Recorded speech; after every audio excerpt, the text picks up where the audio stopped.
घरामध्ये काही भाजीला नसेल आणि फक्त हरभरा डाळ असेल तर ती 2 तास भिजत घालून त्याला मिक्सरमधून बारीक करून बेसन बनवून घेऊन त्यापासूनचे हे हरभरा डाळीचे भजे चवीनुसार त्यामध्ये मीठ आणि लाल तिखट घालून आपण भजी तयार करू शकतो.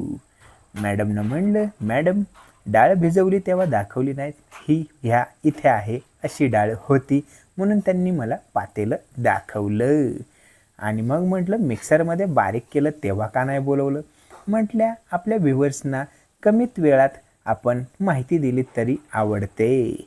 आणि मग हे हरभरा डाळीचं जे बेसन पीठ तयार केलेलं आहे त्यापासून हा भजी तयार झालेला आहे. आणि आता त्याला बाहेर काढल्यानंतर किचनमध्ये तसाच हॉलमध्ये त्याचा खमंग वास पसरला. मुलांना देखील खाण्याची इच्छा होऊ लागली. मुले आसपासच भटकत होती हा व्हिडिओ बनवताना. त्यामुळे मला देखील असं वाटत होतं एखादा भजी घेऊन पूर्ण झाल्यानंतर पाहण्याऐवजी अगोदरच चव घ्यावी. मी कॅमेराजवळ आपणासाठी दाखवतो आहे. कुरकुरीत झालेला आहे. शक्तीनं टेस्ट केला. शक्तीनं सांगितलं बेस्ट.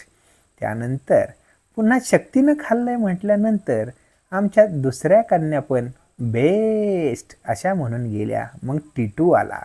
टिटूनं पण बेस्ट असं म्हटलं.